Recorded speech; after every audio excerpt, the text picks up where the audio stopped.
viewers, welcome to our lecture series on tourism. In this episode, we are concentrating on the topic human resource management, which comes under the paper tourism development. The topic can be studied under the 5 subheadings.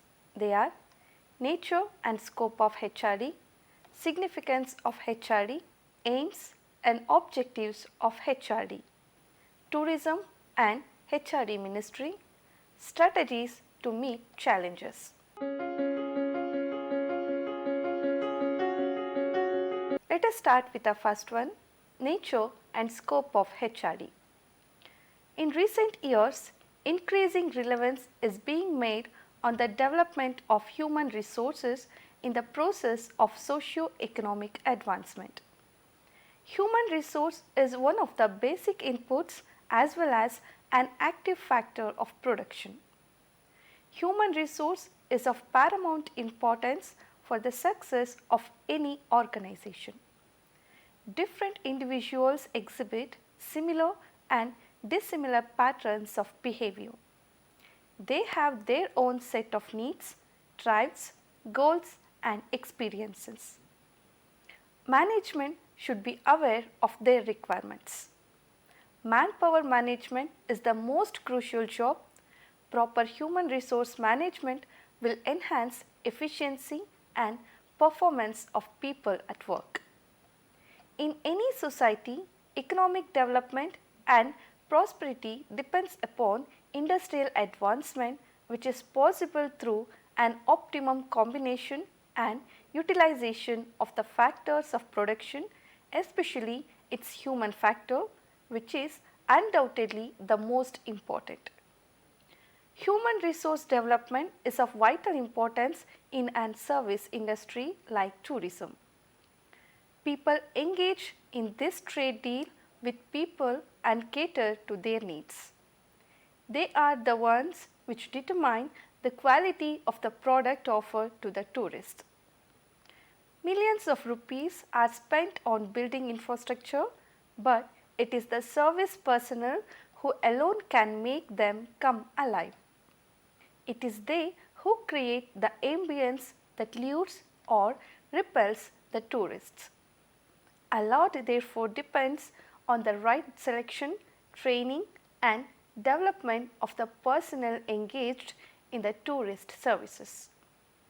It has acquired special importance in case of tourism and travel management, as individual to individual contacts are more vital in creating permanent and better image in the minds of tourists coming with specific perceptions and motivation. Scope of HRD. The scope of human resource management is extremely wide. It varies from one organization to another and from one country to another. Different authorities on management include different functions in the scope of human resource management. We can summarize them as follows. Procurement. Procurement includes recruitment and selection of right person for right job in the organization. Training and development.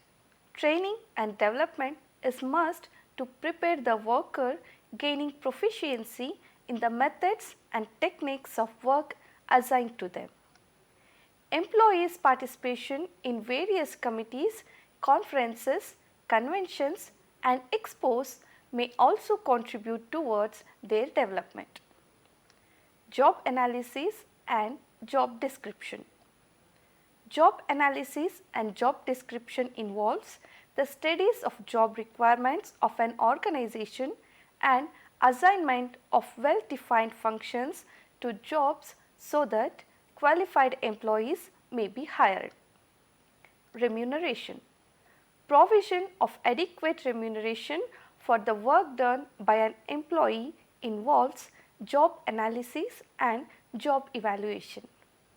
It includes determining wage rates, incentive systems of wage payment, merit rating and performance appraisal. Personnel records. The function of personnel records includes collection of biodata of all employees pertaining to their work, example, training, job performance, payment, etc.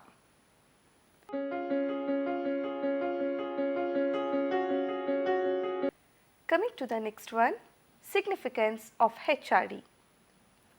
The success of the tourism industry primarily depends on whether or not a country can upgrade the level of training for those engaged in the tourism industries, while at the same time design new training approaches for those entering the industry.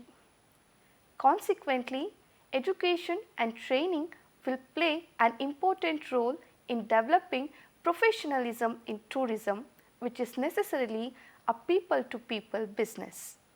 The introduction of the professional courses in travel and tourism in the mainstream of university education in India represents the major step towards imparting knowledge and developing skills oriented to the nature and needs of the travel and tourism industry.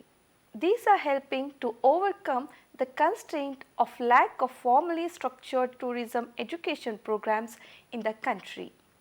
Therefore, the Government of India appointed the National Committee on Tourism observed that in the absence of any training facilities worth the name in the travel and tourism trade, the outrun of trained personnel is meagre. The requirements of personnel in this area have been placed at 2000 to 6000 per year.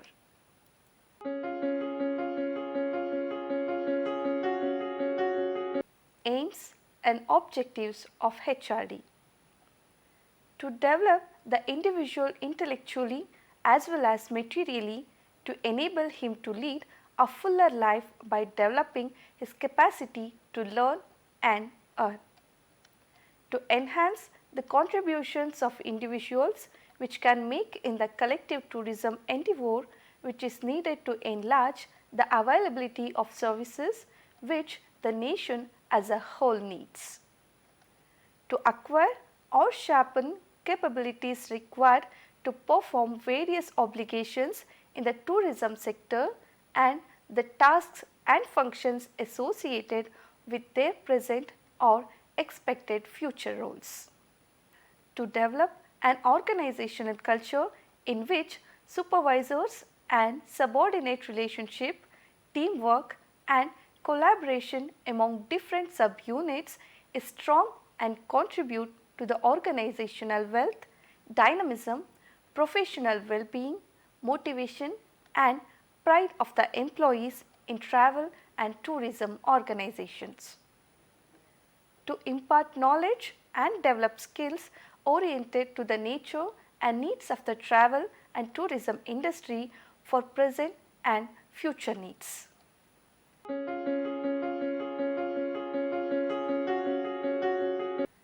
Coming to functions of HRD. There are two types of functions which the human resource manager is supposed to do are as managerial function. Management aims at getting things done by others. Managerial functions deal with planning, organizing, directing, coordinating and controlling the activities of employees in an enterprise. These functions are discussed as follows. First one, planning. Planning is a difficult task which is determination of strategies, programs, policies and procedures to accomplish organizational objectives. In the context of personnel management, it requires the determination of human resource needs. Second one is the organizing. Organizing is the process of allocating the task among its members for achieving organizational objectives. Next is directing. Directing is concerned with initiation of organized action and stimulating the people to work. It does not mean only issuing orders to employees but also ensures that they perform as per the directions. The employees are also given instructions for carrying out their task. Fourth one is the coordinating. A coordinated approach will help in achieving common goals. Coordination of personnel is required at all levels of management. Personnel department coordinates the task of developing, interpreting and reviving personnel policies and programs related to employees. Controlling.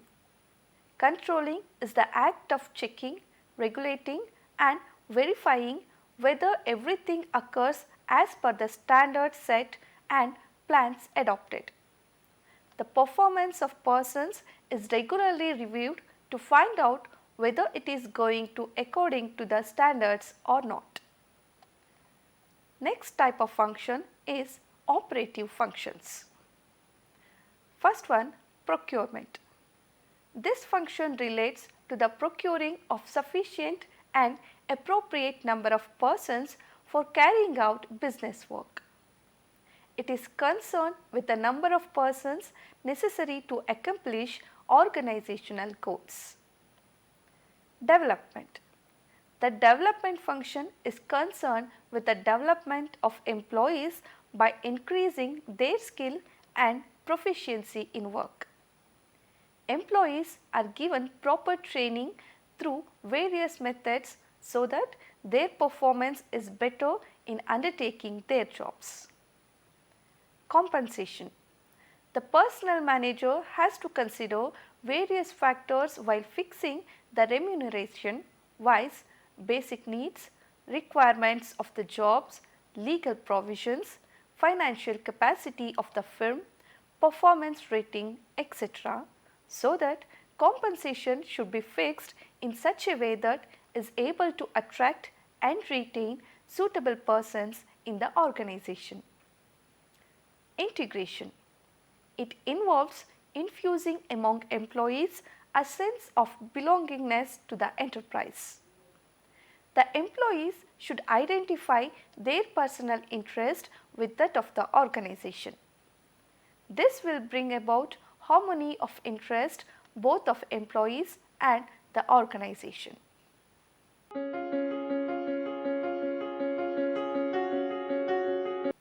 Coming to Tourism and HRD Ministry. It has been the endeavour of the Ministry of Tourism to put in place a system of training and professional education with necessary infrastructural support capable of generating manpower sufficient to meet the needs of hospitality industry both qualitatively and quantitatively. Institutes of Hotel Management comprising of 21 central, 8 state and 12 private institutes of hotel management and 5 foodcraft institutes following National Council's course curriculum which have come up with the support of the ministry. These institutes were set up as autonomous societies with specific mandate to impart or conduct hospitality education or training in hospitality skills. Training programs. Training programs in the field of hotel management, catering and nutrition were initiated by Government of India in the year 1962 under the Department of Food, Ministry of Agriculture. To begin with, 4 institutes of hotel management, catering technology and applied nutrition were set up at New Delhi, Mumbai, Chennai and Kolkata. In order to harness the resources and also to provide a central thrust to the program, Ministry of Tourism also established the National Council for Hotel Management and Catering Technology in the year 1982. As a result of vast expansion and modernization of the country's hospitality industry, hotel management and catering education programs gained tremendous popularity and the profile of students seeking admission to these courses also underwent a transformation. As a result, courses offered by the National Council are of international standard which have been recognized by the hospitality industry. Problems with HRD. It will be necessary to train workers to appreciate the limits of modern equipment. Otherwise, it will result in equipment breakdowns. There is a need to educate tourism, both managers and union leaders, in the intricacies of developing and operating a modern industrial system. Tourism organizations will have to develop relevant realistic and fair methods for objectively evaluating the performance of employees at all levels. Tourism organizations which do not have effective and comprehensive training programs will find it difficult to adopt and grow. Infrastructure deficiencies will severely hamper some operations and totally cripple others. Numerous decision activities will be hampered by a growing shortage of relevant, reliable and timely statistical data on both the micro and macro levels. Pressures for more efficient allocation and utilization of organizational resources will require the use of far more effective techniques in such tourism areas as job design, cost analysis and productivity measurement.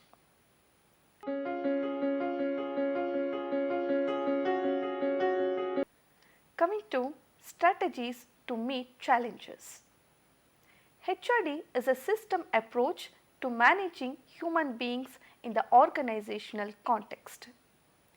HRD has a unique way of working in which each of its components are so well equipped with the other that ignoring anyone will not fulfill the desired objectives. HRD does not only mean a wide range of strategies for improvement of human resources, but it is actually concerned with vitalizing, activating and renewing an organizational though human resources with special emphasis on the prevailing patterns of activities, attitude, values, etc. of formal and informal systems.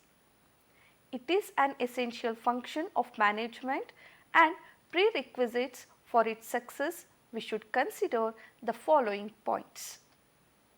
Human resource planning.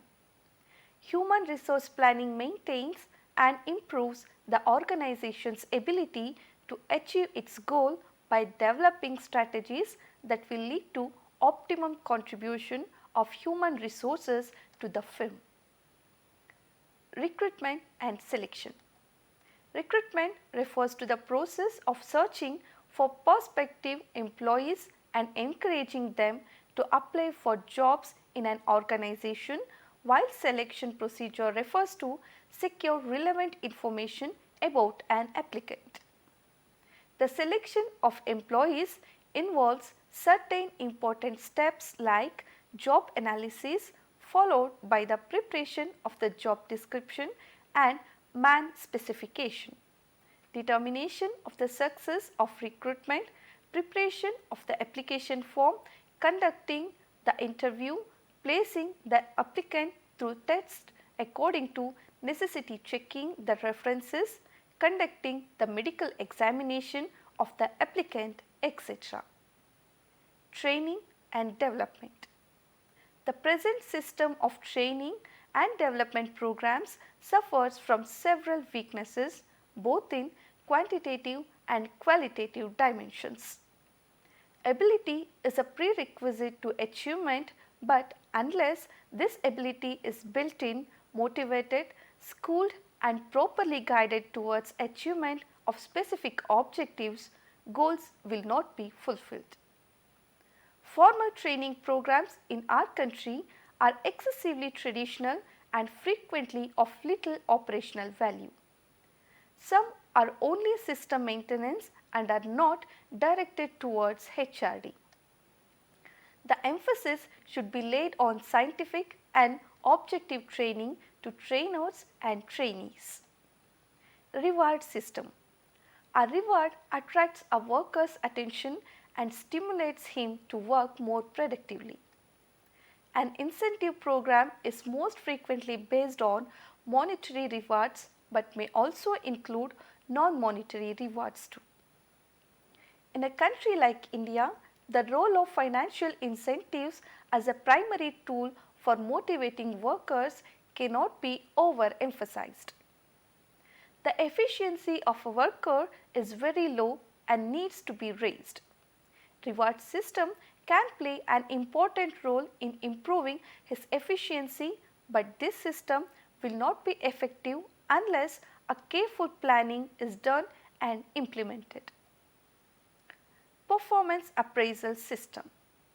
HRD looks at performance appraisal system as a tool to help employees to overcome his weakness, improve his strengths and contribute to the growth and development of an employee. It is essential to evaluate the potential of the employee so that he may take up responsibility of the higher level also. Performance appraisal also aims at identifying whether a change of duties is advisable and finding out whether this could be linked with salary revisions. Career development and counseling. Career counseling and short duration programs should be organized frequently for updating the knowledge and skills of the employees at the grassroots and supervisory levels, majorly in hospitality sector, which is frequently changing. It is essential to increase opportunities for internal mobility and the development of career ladders. Organizational culture and effectiveness. The organizational effectiveness is the outcome of the interplay of the elements such as the external variables, the internal variables and the HRD climate in the organization. External variables, that is environment, technology, availability of the resources, nature of business and government policies, etc., are beyond the control of any organization. Internal variables such as personal policies, financial position, management styles, previous history of business, etc., are boundary walls for the organization in which it grows. The HRD climate is the third important element which influences the achievement of organizational effectiveness. Coming to the conclusion, HRD is the recruitment, selection, development, utilization and accommodation of human resource by organization. Students, thank you for watching this episode. We will meet in the future chapter. Till then, take care. Thank you.